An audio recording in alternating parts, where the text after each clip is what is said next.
আসসালামু আলাইকুম, স্বাগতম জানাচ্ছি বিবিসি নিউজ আন্তর্জাতিক সংবাদে।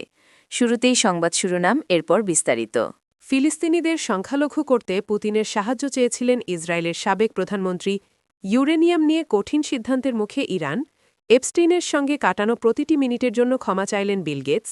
আসছে হেলিকপ্টারের বিকল্প জাইরোকপ্টার, ইঞ্জিন বিকল হলেও হবে না বিধ্বস্ত। দর্শক, এতক্ষণ শুনছিলেন সংবাদ শিরোনাম। এখন বিস্তারিত। আপনি যদি ইসরায়েলের ধ্বংস চান এবং মুসলিমদের পাশে থাকেন, তাহলে ভিডিওতে লাইক করে চ্যানেলটি অবশ্যই সাবস্ক্রাইব করে দিবেন এবং আপনার মূল্যবান মতামত অবশ্যই কমেন্টে লিখে জানিয়ে দিবেন। এখন বিস্তারিত। ফিলিস্তিনিদের সংখ্যালঘু করতে পুতিনের সাহায্য চেয়েছিলেন ইসরায়েলের সাবেক প্রধানমন্ত্রী। ফিলিস্তিনিদের সংখ্যালঘু করতে এবং ইসরায়েলের জনসংখ্যা কাঠামো বদলে দিতে রাশিয়ার প্রেসিডেন্ট ভ্লাদিমির পুতিনের কাছে সাহায্য চেয়েছিলেন ইসরায়েলের সাবেক প্রধানমন্ত্রী এহুদ বারাক।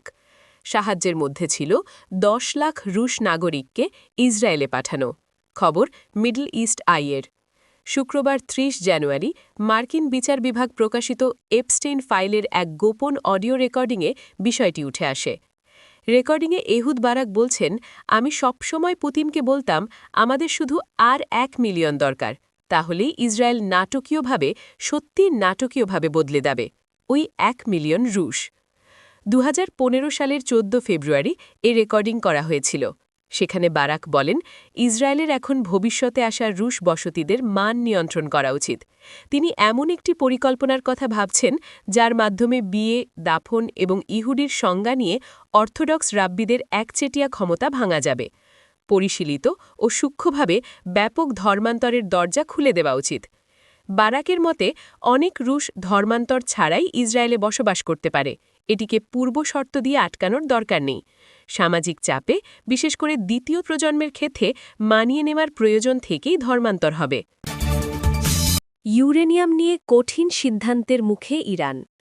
ওমানের রাজধানী মাস্কেটে শুক্রবার ৬ ফেব্রুয়ারি উচ্চ পর্যায়ের আলোচনায় বসতে যাচ্ছে যুক্তরাষ্ট্র ও ইরান। এই আলোচনার কেন্দ্রে রয়েছে ইরানের হাতে থাকা ৬০% সমৃদ্ধ কমপক্ষে ৪৪০ কিলোগ্রাম ইউরেনিয়াম। আল জাজিরার এক বিশেষ প্রতিবেদনে নাম প্রকাশ না করার শর্তে ২ কূটনীতিক সূত্র জানিয়েছে, তুরস্ক, মিশর ও কাতারের মধ্যস্থতায় প্রস্তাবিত একটি কাঠামোতে ইরানকে এই উচ্চমাত্রার সমৃদ্ধ ইউরেনিয়াম তৃতীয় কোনো দেশে স্থানান্তরের শর্ত দেয়া হতে পারে। একই সঙ্গে আগামী ৩ বছর ইরানকে ইউরেনিয়াম সমৃদ্ধকরণ পুরোপুরি বন্ধ রাখতে বলা হতে পারে। পরবর্তী পর্যায়ে সীমিত হারে সমৃদ্ধকরণের অনুমতির কথাও আলোচনায় রয়েছে। হাম নিউজের প্রতিবেদনে বলা হয়, প্রস্তাবিত কাঠামোয় আরও বলা হয়েছে, ইরানকে ব্যালিস্টিক মিসাইল ব্যবহার এবং হিজবুল্লাহ ও হুতির মতো সশস্ত্র গোষ্ঠীগুলোকে সহায়তা দেয়া থেকে বিরত থাকতে হবে। তবে এসব শর্তে যুক্তরাষ্ট্র ও ইরান কতটা একমত হবে তা এখনও স্পষ্ট নয়। কূটনীতিক মহলের মতে মাস্কেটের এই আলোচনা পারমাণবিক ইস্যুতে দীর্ঘদিনের অচলাবস্থা কাটাতে কেন্দ্রস্থল হতে পারে। এদিকে যুক্তরাষ্ট্রের পক্ষ থেকে বারবার বলা হচ্ছে, কোনো চুক্তি হলে তা শুধু পারমাণবিক কার্যক্রমেই সীমাবদ্ধ থাকলে চলবে না। ইরানের ব্যালিস্টিক মিসাইল কর্মসূচি এবং আঞ্চলিক প্রক্সি বাহিনীগুলোকে দেওয়ার সহায়তার বিষয়েও এতে অন্তর্ভুক্ত করতে হবে। অন্যদিকে তেহরান জোর দিয়ে বলছে, আলোচনার পরিধি কেবল পারমাণবিক ইস্যুতেই সীমাবদ্ধ রাখতে হবে। এই মতপার্থক্যের মধ্যেই মধ্যস্থতাকারী দেশগুলো প্রাথমিকভাবে আস্থা তৈরির লক্ষ্যে পারমাণবিক বিষয়টিকে অগ্রাধিকার দিয়ে আলোচনা এগিয়ে নেয়ার চেষ্টা করছে। এপস্টেইনের সঙ্গে কাটানো প্রতিটি মিনিটের জন্য ক্ষমা চাইলেন বিল গেটস। যৌন অপরাধী জেফ্রি এপস্টেইনের সঙ্গে কাটানো প্রতিটি মিনিটের জন্য ক্ষমা চেয়েছেন মাইক্রোসফটের সহ-প্রতিষ্ঠাতা বিল গেটস। সম্প্রতি যুক্তরাষ্ট্রের বিচার বিভাগ এপস্টেইনের কয়েক লাখ নথি প্রকাশ করেছে। ওই সব নথির মধ্যে রয়েছে একটি ড্রাফট ইমেইল। এতে এপস্টেইন লিখেছেন, বিল গেটস বিবাহ বহির্ভূত সম্পর্কে জড়িয়েছেন।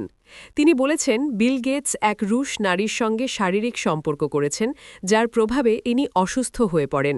সুস্থ হতে বিল গেটসকে ওষুধও দেন বলে দাবি করেন তিনি, যেন তিনি অন্য বিবাহিত নারীদের সঙ্গে সম্পর্ক করতে পারেন। তবে এই ইমেইলের তথ্য অসত্য বলে দাবি করেছেন বিল গেটস। তিনি সংবাদমাধ্যম 9 নিউজ অস্ট্রেলিয়াকে বলেছেন, আমি তার সঙ্গে কাটানো প্রতিটি মিনিটের জন্য আমি দুঃখিত, ক্ষমা চাই। ওই ইমেল কখনো কোথাও পাঠানো হয়নি। ইমেলটি মিথ্যা। আসছে হেলিকপ্টারের বিকল্প জাইরোকপ্টার।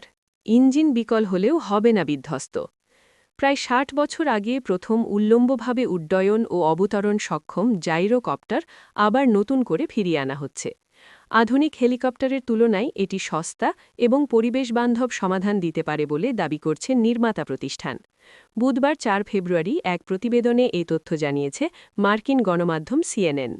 যুক্তরাজ্যভিত্তিক ARC অ্যারো সিস্টেমের CEO ও প্রতিষ্ঠাতা ড সাইয়েদ মহসেনি বলেন, বহু বছর ধরে উন্নত এয়ার মোবিলিটির জন্য একটি বাস্তব ও কার্যকর সমাধান খোঁজা হচ্ছিল। এটি আসলে একটি পুরনো কিন্তু কার্যকর সমাধান, যা একসময় ভুলে যাওয়া হয়েছিল। ১৯৬০-এর দশকে বিমান নির্মাতা অ্যাভরো কানাডার সাবেক কিছু প্রকৌশলী অ্যাভিয়ান মুই ১৮০ নামে একটি জাইরোপ্লেন তৈরি করেন। ১৯২০-র দশকে প্রথম আত্মপ্রকাশ করা জাইরোপ্লেন বা অটো জাইরো হল এমন এক ধরনের উড়োজাহাজ যেখানে উপরের রটর লিফট তৈরি করে এবং পেছনের প্রোপেলার সামনে এগিয়ে নেয়। তবে হেলিকপ্টারের মতো এর রটর ইঞ্জিন চালিত নয়, বরং সামনে এগোনোর সময় বাতাসের প্রবাহে রটর ঘোরে। ফলে ইঞ্জিন বিকল হলেও বাতাসের সহায়তায় ঘূর্ণায়মান রটরের কারণে ধীরে ধীরে নিচে নেমে আসতে পারে। সাধারণ জাইরোপ্লেনের জন্য রানওয়ে প্রয়োজন, তবে অ্যাভিয়ান ২-১৮০ হপিং স্টাইল উড্ডয়নের মাধ্যমে উল্লম্বভাবে আকাশে উঠতে পারে। যুক্তরাষ্ট্রের ফেডারাল এভিয়েশন অ্যাডমিনিস্ট্রেশন থেকে উড্ডয়ন যোগ্যতার সনদ পেলেও এটি কখনো বাণিজ্যিক উৎপাদনে যায়নি। ১৯৭০-এর দশকে প্রতিষ্ঠানটি বন্ধ হয়ে গেলে নকশাটিও হারিয়ে যায়।